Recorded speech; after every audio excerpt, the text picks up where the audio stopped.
Hi friends, welcome to my channel.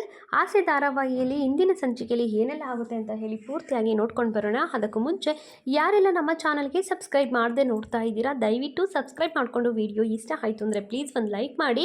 ಸಂಚಿಕೆ ಶುರುವಿನಲ್ಲಿ ಈ ಕಡೆ ಶಾಂತಿ ನಾನು ಹಾಡನ್ನು ಹೇಳ್ತೀನಿ ಅಂತ ಹೇಳಿ ಕುತ್ಕೊಂಡಿರ್ತಾಳೆ. ಹಾಡನ್ನು ಹಾಡೋದಕ್ಕೆ ಶುರು ಮಾಡಿದಾಗ ಎಲ್ರಿಗೂ ಕೂಡ ತುಂಬಾ ಶಾಕ್ ಆಗ್ತಾ ಇರುತ್ತೆ. ಹಾಗೆ ಎಲ್ಲರೂ ಕೂಡ ಕಿವಿನ ಮುಚ್ಕೊಳ್ಳೋದಕ್ಕೆ ಶುರು ಮಾಡ್ತಾರೆ. ಇಲ್ಲಪ್ಪ ಇಲ್ಲ, ನನಗಿದನ್ನು ಕೇಳೋದಕ್ಕೆ ಆಗ್ತಾ ಇಲ್ಲ. ಏನು ರವಿ, ನಿಮ್ಮಮ್ಮ ಈ ಕಿರ್ಚಾಡ್ತಾ ಇದ್ದಾರೆ ಅಂತ ಹೇಳಿ ಶ್ರುತಿ ಹೇಳ್ತಾ ಇರ್ತಾಳೆ. ಶ್ರುತಿ ಬೇರೆ ದಾರಿನೇ ಇಲ್ಲ, ನಾವಿವಾಗ ಏನನ್ನು ಮಾತಾಡ್ತೀವಿ, ಸುಮ್ಮನೆ ಕುತ್ಕೋಬೇಕು ಅಂತ ಹೇಳಿ ರವಿ ಹೇಳ್ತಾ ಇರ್ತಾನೆ. ಇನ್ನೊಂದು ಕಡೆ ಏನಪ್ಪ ಇದು ನನ್ನ ಕೈಯಲ್ಲಿ ಕೇಳಿಸ್ಕೊಳ್ಳೋದಕ್ಕೆ ಆಗ್ತಾ ಇಲ್ಲ ಕಣಪ್ಪ ಅಂತ ಹೇಳಿ ಸೂರ್ಯನು ಕೂಡ ಹೂವನ್ನು ಸುತ್ತಕೊಂಡಿರ್ತಾನೆ ಕೊತ್ತಿಗೆ. ಅದೇ ರೀತಿ ರಂಗನಾಥ್, ನಿಮ್ಮಮ್ಮ ಕಣೋ ಎಷ್ಟು ಚೆನ್ನಾಗಿ ಹಾಡು ಹೇಳ್ತಿದ್ದಾಳೆ ಅಲ್ಲ ಕಣೋ, ಆ ಹಾಡನ್ನು ಕೇಳೋದಕ್ಕೆ ಕಿವಿಗೆ ಹಿಂಪಂತ ಅನ್ನಿಸ್ತಾ ಇದೆ, ಏನೋ ನೀನು ಈ ರೀತಿ ಮಾತಾಡ್ತಾ ಇದೆಯಾ ಅಂತ ರಂಗನಾಥ್ ಹೇಳ್ತಾ ಇರ್ತಾರೆ. ಆದರೆ ರಂಗನಾಥ್ ಅದನ್ನು ಯಾವುದನ್ನು ಕೂಡ ಕೇಳಿಸ್ಕೊಳ್ತಾ ಇರಲ್ಲ, ಕಿವಿಗೆ ಹತ್ತಿಯನ್ನು ಇಟ್ಕೊಂಡಿರ್ತಾರೆ. ಇನ್ನು ಮೀನಾ ಆಗಿರ್ಬೋದು, ಈ ಕಡೆ ಕನಕ, ಕುಸುಮ ಎಲ್ಲರೂ ಕೂಡ ಆಗಲ್ಲ ಅಂತ ಹೇಳಿ ಹೇಳ್ತಾ ಇರ್ತಾರೆ. ಒಬ್ಬ ಹೆಂಗಸಿದ್ದಳು, ಇಲ್ಲ ನಾನು ಸ್ವಲ್ಪ ಒಲೆ ಮೇಲೆ ಹಾಲಿಟ್ಟು ಬಂದಿದ್ದೆ, ಅದೇನಾಯಿತು ಅಂತ ನೋಡ್ಕೊಂಡು ಬರ್ತೀನಿ, ಹೋಗ್ತೀನಿ ಅಂತ ಹೇಳಿ ಹೆದ್ದೇಳ್ತಾರೆ. ಅಯ್ಯೋ ಪಾಪಮ್ಮ, ನಾನು ಎಷ್ಟು ಚೆನ್ನಾಗಿ ಹಾಡು ಹೇಳ್ತಾ ಇದ್ದೀನಿ, ಮತ್ತೆ ಮುಂದೆ ನಾನು ಹಾಡು ಹೇಳ್ತೀನೋ ಇಲ್ವೋ ಗೊತ್ತಿಲ್ಲ, ಅಲ್ಲ ನೀವು ಇದನ್ನು ಕೇಳಿಸ್ಕೊಂಡು ಪುಣ್ಯ ಕಟ್ಕೋಬೇಕು ಅಂಥದ್ರಲ್ಲಿ ಎದ್ದೋಗ್ತಿದ್ದೀನಿ ಅಂತ ಹೇಳ್ತಾ ಇದ್ದೀರಲ್ಲ, ಮನೇಲಿ ಯಾರಿಗಾದರೂ ಫೋನ್ ಮಾಡಿ ಹೇಳಿ, ಅವರು ನೋಡ್ಕೊಳ್ತಾರೆ ಅಂತ ಹೇಳಿ ಹೇಳ್ತಾರೆ. ಬೇರೆ ವಿಧಿನೇ ಇಲ್ದೇನೆ ಅವರು ಕೂಡ ಸುಮ್ಮನೆ ಕೂತ್ಕೊಳ್ತಾರೆ. ನೋಡಿ ಅಲ್ಲ ಕಸ್ತೂರಿ ಆಂಟಿನ ನೋಡಿ, ಅವ್ರು ಎಷ್ಟು ಚೆನ್ನಾಗಿ ಕೂತ್ಕೊಂಡಿದ್ದಾರೆ, ಅವರನ್ನೇ ಕಾಪಿ ಮಾಡ್ಬೇಕು ನೀವು ಇವಾಗ, ಅದೇ ಥರ ಕೂತ್ಕೋಬೇಕು ನೀವು ಇವಾಗ ಅಂತ ಹೇಳಿ ಹೇಳ್ತಾರೆ. ಇನ್ನೊಂದು ಕಡೆ ಈ ಶಾಂತಿ ಮತ್ತೆ ಹಾಡನ್ನು ಹೇಳೋದಕ್ಕೆ ಶುರು ಮಾಡ್ತಾರೆ. ಅವ್ರು ಹಾಡೋದನ್ನು ಕೇಳಿಬಿಟ್ಟು ಈ ಮನೋಜನಿಗೂ ಹಾಗೆ ಸೂರ್ಯನಿಗೂ ಎಲ್ರಿಗೂ ಕೂಡ ತುಂಬಾ ಶಾಕ್ ಆಗ್ತಾ ಇರುತ್ತೆ. ಎದ್ದೆದ್ದು ಕುಣಿಯೋ ಥರ ಆಗ್ತಾ ಇರುತ್ತೆ. ಏನಪ್ಪ ಇವರು ಹಾಡು ಹೇಳ್ತಾ ಇದ್ದಾರಾ ಅಥವಾ ಕತೆಗಳನ್ನು ಏನಾದರೂ ಬೆರೆಸ್ತಾ ಇದ್ದಾರಾ, ಒಂದು ಗೊತ್ತಾಗ್ತಾ ಇಲ್ವಲ್ಲ ನನಗೆ ಅಂತ ಹೇಳಿ ಹೇಳ್ತಾ ಇರಬೇಕಾದ್ರೆ, ಏನೇ ನೀನು ಈ ರೀತಿ ಸಾಂಗನ್ನೆಲ್ಲ ಹೇಳ್ತಾ ಇದೆಯಲ್ಲೇ, ಅಲ್ಲ ಕಣೆ ಈ ಫಿಲಮ್ ಸಾಂಗ್ಸ್ ಎಲ್ಲ ಬಿಟ್ಟು ಯಾವುದಾದ್ರೂ ಕೃಷ್ಣನೋ ರಾಧೆನೋ ಅಂತ ಚಾಮುಂಡಿನೋ ಯಾವುದಾದ್ರೂ ಒಂದು ತಗೊಂಡು ಹಾಡನ್ನು ಹೇಳೆ ಅಂತ ಹೇಳಿ ರಂಗನಾಥ್ ಹೇಳ್ತಾರೆ. ಅಲ್ಲ ರೀ, ಇದು ಟ್ರೆಂಡಿಂಗಲ್ಲಿದೆ ಅಂತ ಹೇಳಿ ಈ ಶಾಂತಿ ಹೇಳ್ತಾ ಇರಬೇಕಾದ್ರೆ, ಅಯ್ಯೋ ಟ್ರೆಂಡಿಂಗು ಬೇಡ ಪಂಡಿಂಗು ಬೇಡ, ನಾನು ಹೇಳೋದನ್ನು ಕೇಳ್ಕೊಳ್ಳೋವ ತಾಯಿ, ನಾನು ಹೇಳ್ದಂಗೆ ಹೇಳೆ ಅದೆಲ್ಲದಕ್ಕೂ ಸರಿ ಹೋಗುತ್ತೆ ಅಂದಾಗ, ಕೃಷ್ಣ ಸಾಂಗ್ ಆಡ್ಬಿಡ್ಲಾ, ಅದು ಎಲ್ಲದಕ್ಕೂ ಸೆಟ್ ಆಗುತ್ತೆ ಅಂತ ಹೇಳಿ, ಕೃಷ್ಣ ನೀ ಬೇಗನೆ ಬಾರೋ ಅಂತ ಹೇಳಿ ಮತ್ತೆ ಹಾಡನ್ನು ಹಾಡೋದಕ್ಕೆ ಶುರು ಮಾಡ್ತಾರೆ. ಇವರು ಹಾಡ್ತಾ ಇದ್ದರೆ ಈ ಕಡೆ ಕಿವಿನ ಮುಚ್ಕೊಳ್ಳೋದ್ರಲ್ಲಿ ಎಲ್ಲರೂ ಕೂಡ ಬ್ಯುಸಿಯಾಗಿರ್ತಾರೆ. ಯಪ್ಪ ಇದು ಎಷ್ಟೊತ್ತಿಗೆ ಮುಗಿಯುತ್ತಪ್ಪ, ಇದು ನನ್ನ ಕೈಯಲ್ಲಿ ಕೇಳೋದಕ್ಕೆ ಆಗ್ತಾ ಇಲ್ಲ ಕಣೆ, ಏನೇ ಇದು ಅಂತ ಹೇಳಿ ಈ ಪೂಜಾನು ಕೂಡ ಹೇಳ್ತಾ ಇರ್ತಾರೆ. ಹಾಗೆಯೇ ಇನ್ನೂ ಅರ್ಧ ಗಂಟೆ ಆಡ್ತೀನಿ ಕಣೆ ಅಷ್ಟೇ, ಇನ್ನೇನು ಭಾಳ ಹೊತ್ತಿಲ್ಲ ಅಷ್ಟೇ, ನಮ್ಮ ಯಜಮಾನ್ರು ನೋಡು ನಾನು 1 ಗಂಟೆ ಆಡ್ತೀನಿ ಅಂತ ಹೇಳಿದ್ದೆ, ಅವರು ಇನ್ನೂ ಜಾಸ್ತಿ ಹಾಡು ಅಂತ ಹೇಳಿದರು. ಆದರೆ ನಾನೇ ಬೇಡ, ನಿಮ್ಮೆಲ್ರಿಗೂ ತುಂಬ ಟೈಮ್ ಬೇಕಾಗುತ್ತೆ, ಟೈಮ್ ಇಲ್ಲ ಅಂತ ಹೇಳಿಬಿಟ್ಟು ಅರ್ಧ ಗಂಟೆ ಹಾಡ್ತೀನಿ ಅಂತ ಹೇಳಿದ್ದೀನಿ ಕಣೆ ಅಂತ ಹೇಳಿ ಹೇಳ್ತಾ ಇರ್ತಾರೆ. ಇವ್ರ ಮಾತನ್ನು ಕೇಳಿಸ್ಕೊಂಡಂತಹ ಸೂರ್ಯನಿಗೆ ತುಂಬಾ ಕೋಪ ಬರ್ತಾ ಇರುತ್ತೆ. ಇನ್ನು ರಂಗನಾಥ್, ಸೂರ್ಯ ಏನಾದರೂ ಹೇಳ್ದೇನಪ್ಪ ಅಂತ ಹೇಳಿ ಕಿವಿಲಿದ್ದಂತಹ ಹತ್ತಿನ ತೆಗೆದು ಕೇಳ್ತಾರೆ. ಅಪ್ಪ ಏನಪ್ಪ ಇದು ನೀವು ಹೀಗೆ ಅಂತ ಹೇಳಿಬಿಟ್ಟು ಸೂರ್ಯನು ಕೇಳ್ತಾ ಇರ್ತಾರೆ. ಅಯ್ಯೋ ನಿಮ್ಮ ಅಪ್ಪ ಕಣೋ ನಾನು, ಅಲ್ಲ ಇದನ್ನು ನಾನು ತಡ್ಕೋಬೇಕು ಅಂತಂದರೆ ನಾನು ಇದನ್ನೆಲ್ಲ ಮಾಡಲೇಬೇಕಪ್ಪ, ಇಲ್ಲ ಅಂತಂದರೆ ನನ್ನ ಕಿವಿ ಇನ್ನೂ ಒಂದು 5-6 ವರ್ಷ ಇರುತ್ತೆ ಅಂತಂದರೆ ಅದು ಈಗಲೇ ಹೊರಟೋಗ್ಬಿಡುತ್ತೆ, ಬೇಡ ಅಂತ ಹೇಳಿ ಅವರು ಹಾಡನ್ನು ಚೆನ್ನಾಗಿ ಆಡ್ತಾ ಇದೆಯಾ ಹಾಡೆ ಅಂತ ಅಂದ್ಕೊಂಡು ತಾಳನ ಹಾಕ್ತಾ ಇರ್ತಾರೆ. ಇನ್ನು ಮಾವ, ಏನು ಮಾವ ಇದು, ಇವ್ರು ಇಷ್ಟೊಂದು ಕೆಟ್ಟದಾಗಿ ಆಡ್ತಾ ಇದ್ರು ಕೂಡ ನೀವು ಇಷ್ಟೊಂದು ಚೆನ್ನಾಗಿ ಆಡ್ತಾ ಇದ್ದಾಳೆ ಅಂತ ಹೇಳಿ ಹೊಗಳ್ತಾ ಇದ್ದೀರಲ್ಲ, ನನಗೆ ಮಾತ್ರ ಇದನ್ನು ಕೇಳೋದಕ್ಕೇ ಆಗ್ತಾ ಇಲ್ಲ, ಅಯ್ಯೋ ಕಿವಿ ಎಲ್ಲ ಹಿಡ್ದೋಗ್ತಾ ಇದೆ ನಿಮ್ಮ ಅಮ್ಮ ಕೂಗಾಡ್ತಾ ಇರೋದಕ್ಕೆ ಅಂತ ಹೇಳಿ ಶ್ರುತಿ ತುಂಬಾ ಬೇಜಾರು ಮಾಡ್ಕೊಳ್ತಾ ಇರ್ತಾರೆ. ಅದೇ ರೀತಿ ಎಲ್ಲರೂ ಬೇಜಾರು ಮಾಡ್ಕೊಳ್ತಾ ಇರ್ತಾರೆ. ಹಾಗೇನೆ ಮುಗೀತು ಅಮ್ಮನ ಹಾಡು ಮುಗೀತು, ತುಂಬಾ ಚೆನ್ನಾಗಿ ಆಡಿದ್ದಾರೆ, ಕ್ಲಾಪ್ಸ್ ಹಾಕಿ ಎಲ್ಲರೂ ಅಂತ ಹೇಳಿ ಮನೋಜ ಕ್ಲಾಪ್ಸ್ನ ಹಾಕ್ತಾಳೆ.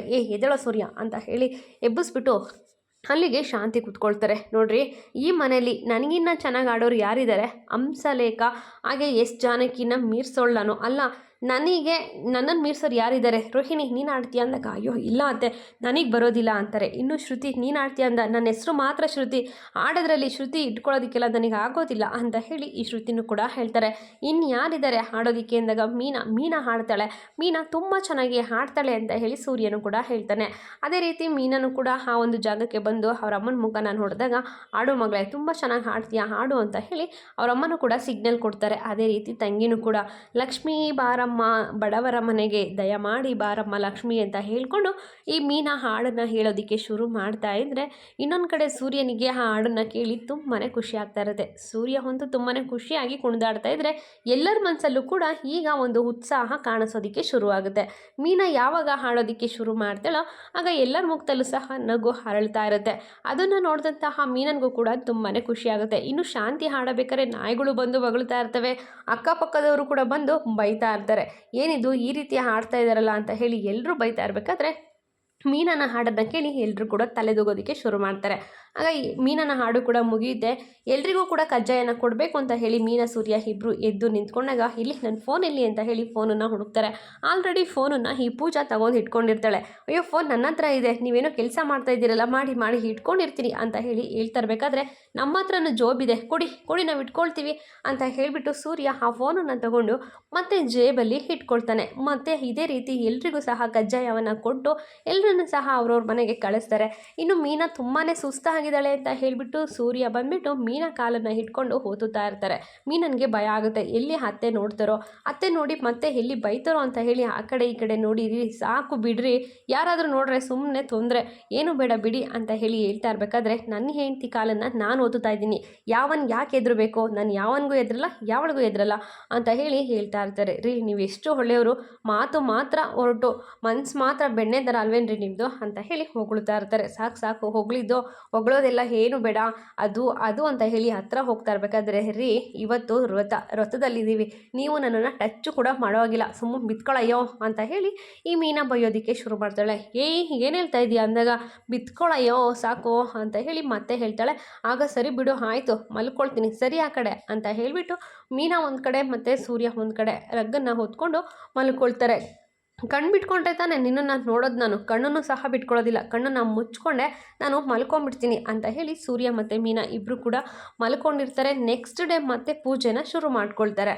ಈ ಕಡೆ ಪೂಜೆ ತುಂಬಾ ಜೋರಾಗಿ ಮಾಡ್ತಾ ಇರ್ತಾರೆ. ಈ ಶಾಂತಿ ಪೂಜೆ ಮಂಗಳಾರತಿ ಅಂತ ಹೇಳಿ ಎಲ್ಲನೂ ಕೂಡ ಮಾಡಿ ಕೂತ್ಕೊಂಡು ದೇವ್ರ ಹತ್ರ ಬೇಡ್ಕೊಳ್ತಾ ಇರ್ತಾರೆ. ರಂಗನಾಥ್ ಹೇಳ್ತಾ ಇರೋ ಶೋಕನ ಕೇಳಿಕೊಂಡು ಸೂರ್ಯನಿಗೆ ತುಂಬಾ ಖುಷಿ ಆಗುತ್ತೆ. ಸೂರ್ಯನು ಕೂಡ ಅದನ್ನು ಕೇಳಿಸ್ಕೊಳ್ತಾ ತಲೆ ತೂಗ್ತಾ ಇರ್ತಾನೆ. ಅಲ್ಲಿಗೆ ಈ ರೋಹಿಣಿ ಮತ್ತು ಮನೋಜ ಇಬ್ಬರು ಕೂಡ ಬಂದು ಒಂದು ತಟ್ಟೆನ ತಗೊಂಡು ಅದರಲ್ಲಿ ಹಣ್ಣು ಹಾಗೆ ಸೀರೆ ಎಲ್ಲನೂ ಸಹ ಇಟ್ಟು ಅತ್ತೆ ಇದು ನಿಮಗೆ ತಗೊಳ್ಳಿ ಅತ್ತೆ ಅಂತ ಹೇಳಿ ಕೊಟ್ಟಾಗ ಯಾಕಮ್ಮ ಇದನ್ನು ತರೋದಕ್ಕೆ ಹೋದೆ ಅಂತ ಹೇಳಿ ಶಾಂತಿ ಹೇಳ್ತಾರೆ. ಅಯ್ಯೋ ಅತ್ತೆ ನೀವು ಈ ಮನೆ ಹಿರಿ ಮುತ್ತೈದೆ, ಇವತ್ತು ಪೂಜೆ ಇಟ್ಕೊಂಡಿದ್ದೀವಿ ಅಂದಾಗ ನಿಮಗೆ ಏನಾದರೂ ಒಂದು ಉಡುಗೊರೆ ಕೊಡಬೇಕು ಅಂತ ಅನ್ನಿಸ್ತು, ಅದಕ್ಕೆ ನಾನು ಇದನ್ನು ತೊಗೊಂಬಂದಿದ್ದೀನಿ ತಗೊಳ್ಳಿ ಅತ್ತೆ ಅಂತ ಹೇಳಿ ಕೊಡ್ತಾರೆ.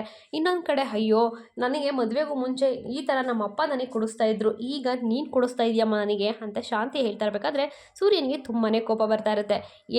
ನಮ್ಮ ಅಪ್ಪನಿಗೆ ಏನಾದರೂ ಅವಮಾನ ಮಾಡಿದ್ರೆ ನಾನು ಸಹಿಸ್ಕೊಳ್ಳೋದಿಲ್ಲ ಅಂತ ಹೇಳಿ ಸೂರ್ಯ ಬೈಯೋದಕ್ಕೆ ಶುರು ಮಾಡಿದಾಗ ಏನೋ ಅಮ್ಮನ್ನ ಯಾರಾದರೂ ಹೊಗಳೋ ಆಗಿಲ್ಲ ಅಲ್ವಾ ನಿನಗೆ, ಹೊಗಳಿದ ತಕ್ಷಣವೇ ಉರಿ ಬಿದ್ದುಬಿಡುತ್ತಲ್ವಾ ಅಂದಾಗ ಸಕ್ಕರೆನ ನೀವು ಎಷ್ಟಾದರೂ ಹೊಗಳ್ಕೊಳ್ಳಿ, ಆದರೆ ನಮ್ಮ ಅಪ್ಪನಿಗೆ ಸಕ್ಕರೆ ಗೊಂಬೆ ಅಂತ ಇರೋ ನಮ್ಮ ಅಪ್ಪನಿಗೇನಾದರೂ ಅವಮಾನ ಮಾಡಿದ್ರೆ ನಾನು ಸಹಿಸ್ಕೊಳ್ಳೋದಿಲ್ಲ ಅಂತ ಹೇಳಿ ರಂಗನಾಥ್ ಪರ ನಿಂತ್ಕೊಂಡು ಮಾತಾಡ್ತಾರೆ. ಅಯ್ಯೋ ಇವನ ಬಗ್ಗೆ ಗೊತ್ತೇ ಇದೆ ತಾನೆ, ಇವನು ಯಾವಾಗಲೂ ಇದೇ ರೀತಿ ಮಾತಾಡ್ತಾನೆ, ಸುಮ್ಮನೆ ಇರಮ್ಮ ನೀನು ಅಂತ ಹೇಳಿ ಹೇಳ್ತಾರೆ. ಅತ್ತೆ ಇದಕ್ಕೆ ಮ್ಯಾಚ್ ಆಗೋವಂಥ ಬ್ಲೌಸ್ ಇದ್ದರೆ ಹುಡ್ಕೊಂಡು ಬನ್ನಿ ಅತ್ತೆ ಅಂತ ಹೇಳಿದಾಗ ಸರಿನಮ್ಮ ಇದನ್ನೇ ಹುಡ್ಕೊಂಡು ಬರ್ತೀನಿ ಅಂತ ಹೇಳಿ ಶಾಂತಿ ಅಲ್ಲಿಂದ ಹೋಗ್ತಾರೆ. ಇನ್ನು 3 ಜನ ಮುತ್ತೈದೆಯರು ಬಂದು ಕೂರ್ತಾರೆ. ಯಾರು ಅಂತ ವಿಚಾರಿಸೋ ಅಂತ ಹೇಳಿ ಮನೋಜ ಬರ್ತಾನೆ. ಅದೇ ಥರ ಈ ಶಾಂತಿನೂ ಕೂಡ ಬಂದು ಯಾರೋ ಇದು ಅಂತ ಹೇಳಿ ಕೇಳ್ತಾ ಇರ್ತಾರೆ.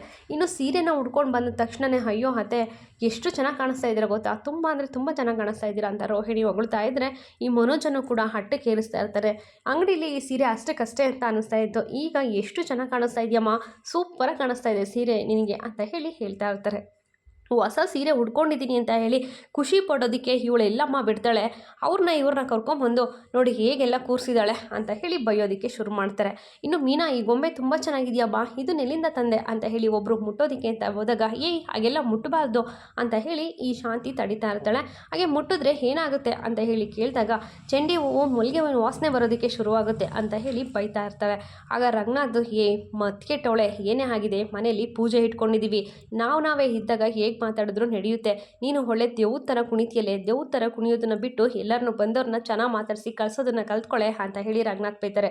ಅಪ್ಪ ಏನು ಹೇಳ್ದೆ ಹೇಳು, ನೀನು ದೆವ್ವ ಅಂತ ಹೇಳ್ದೆ ತಾನೆ, ದೆವ್ವದ ಕೆಲಸ ಯಾವಾಗಲೂ ಕುಣಿಯೋದೇ ಅಲ್ವೇನಪ್ಪ, ಅದನ್ನೇ ಮಾಡ್ತಾ ಇದ್ದಾರೆ ಬಿಡಪ್ಪ ಅಂತ ಹೇಳಿ ಸೂರ್ಯನು ಕೂಡ ಹೇಳ್ತಾನೆ.